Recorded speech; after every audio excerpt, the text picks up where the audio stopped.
अगर आप ट्रिप पे जाएं और वहाँ आपका बच्चा ने फुल टू एंजॉय किया तो समझिए आपका ट्रिप जो है वो सक्सेसफुल हो गया। इसी होप के साथ हम लोग भी निकल रहे थे अपने शॉर्टेस्ट ट्रिप की ओर। Hello everyone, welcome back to our today's mini vlog. ये सुबह सुबह हम लोग रेडी हो गए हैं और थोड़ी ठंड है सुबह में, तो सर्विका को टोपी टोपा जो भी होता है सब कुछ पहना करके हम लोग निकले हैं। सुबह का 7 बजे का ट्रेन था हम लोगों का, और दादाजी आए हैं सर्विका को सी ऑफ करने के लिए। इनका तो दुख ही इतना मतलब लग रहा था ना कि क्या ही बताए, माँ भी बहुत ज़्यादा दुख होती, सिर्फ 2 दिन की बात है। चलिए यहाँ से हमारी सवारी और सफ़र हमारी चालू होती है, और कुछ फैमिली के भी लोग हैं जिनके साथ हम लोग घूमने जा रहे हैं। कहाँ जा रहे हैं वो तो आपने शायद देख ही लिया होगा, हमारे बंगालियों का गोवा जो कि बोलते हैं दीघा। हम लोग वहीं जा रहे हैं, सिर्फ 2 दिनों के लिए जा रहे हैं। और देखिए ना, सुबह सुबह सूर्य भगवान जी इतने सुंदर लग रहे थे कि हम क्या ही बताएं।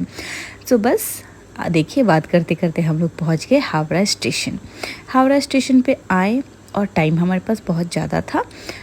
हमने सोचा कि चलो सूर्य भगवान देवता का आपको भी दर्शन करा देते हैं और ख़ुद भी दर्शन ले लेते। देखिए यहाँ से तो पता नहीं आपको क्या दिख रहा होगा, लेकिन सामने से देखने से इतना लालीपन था ना इसमें, इतना सुंदर लग रहा था कि क्या ही बताऊँ। चलिए आगे बढ़ते हैं। और हम लोग का जो ट्रेन था एकदम ऑन टाइम था। सुबह में हल्की हल्की ठंड थी तो हमने वो जैकेट वाला कपड़े पहने थे, और सौरभ जो है वो एक ब्लैक स्वेट शर्ट जैसा था वो, और सर्विका को टोपी तो बड़ी ही मुश्किल से मैंने पहना के रखा था। और ये वाली हमारी ट्रेन थी ट्राम्पाली समथिंग कुछ नाम था उनका, जो हावड़ा स्टेशन से डायरेक्ट दीघा के लिए जाती है। चलिए अब अपने कोच में चलते हैं। और फिर यहाँ पे हम लोग आए, बाय किया, हाई किया, एक छोटा सा रील्स बना रहे थे, इसी का अपने साथ शॉर्ट में देखा होगा। उसके बाद फिर हम लोग अपने अपने सीट पर बैठे। सर्विका जो है वो बिल्कुल भी परेशान नहीं की, टचवुड, ना ही कोई रोई ना ही कुछ परेशान की, एकदम आराम से थोड़ा सा कुछ खाई थी, उसके बाद वो सो गए। और मुझे भी बहुत नींद आ रही थी, लेकिन हम सोए नहीं क्योंकि हम सुबह 4 बजे का उठे थे। और देखो ना, आपके साथ भी ऐसा होता है क्या, कहीं जाना हो या फिर कहीं शादी वादी में कुछ हो तो पिंपल चेहरे पे आ जाते हैं, होता है क्या? मेरे साथ तो हमेशा ऐसा होता है। देख लीजिए, एक पिंपल यहाँ पे निकल गया। चलिए जाने दीजिए, खूबसूरती कम थोड़ी होती है पिंपल से, है ना। बस इसी तरीके से सोते उठते हम लोग पहुँच गए थे दीघा। और दीघा में मेन रीज़न जो है ना, अब दीघा जाने का ना रीज़न समुंदर नहीं हो सकता है। अब दीघा जाने का मेन रीज़न है वहाँ पे जो जगन्नाथ टेम्पल बना है वो। एक एक करके मैं सारे ब्लॉग आपके साथ शेयर करूँगी, क्योंकि इतना कुछ हमने कैप्चर किया है, एक ब्लॉग में कैप्चर करना और एक ब्लॉग में आपके साथ दिखाना पॉसिबल नहीं है।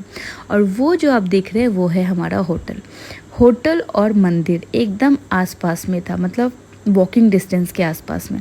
ये रहा हमारा होटल द लीरियो। इतना बढ़िया होटल है। हम लोग ऑलरेडी एक बार पहले भी, जब सर्विका नहीं हुई थी तो एक बार पहले भी हम लोग इस होटल में रहे थे। इसी वजह से इतना कंफर्ट है इस होटल में ना, और एकदम स्टेशन से बाजू में।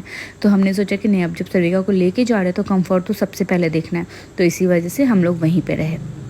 और इतना अच्छा, यहाँ आए जब 10 बजे के आसपास पहुँचे, 10 सवा 10 के आसपास, तो गर्मी थी थोड़ी थोड़ी। बस उसके बाद हम लोग पहुँच गए। और अब यहाँ से हम लोगों की मेन जर्नी स्टार्ट होती है, जहाँ पे होटल टूर हम आपको देंगे, रूम टूर हम आपको देंगे, उसके बाद क्या क्या हमने किया है 2-3 दिन तक, वो सारी चीज़ें हम आपके साथ शेयर करेंगे। प्लीज़ हमारे ब्लॉग में बने रहिएगा, और प्लीज़ प्लीज़ प्लीज़ ढेर सारा प्यार दीजिएगा। और अगर फॉलो नहीं किया है तो प्लीज़ इसको फॉलो कर लीजिएगा, ढेर सारा ब्लॉग आने वाला है अब, ठीक है। बंगालियों के गोवा में ये रहा दीघा, उसमें आपका स्वागत है। चलिए हम आपसे मिलेंगे अपनी अगली व्लॉग में, जहाँ पे अब होटल से लेकर के पूरी ट्रिप हम आपको दिखाएंगे। Bye bye, take care.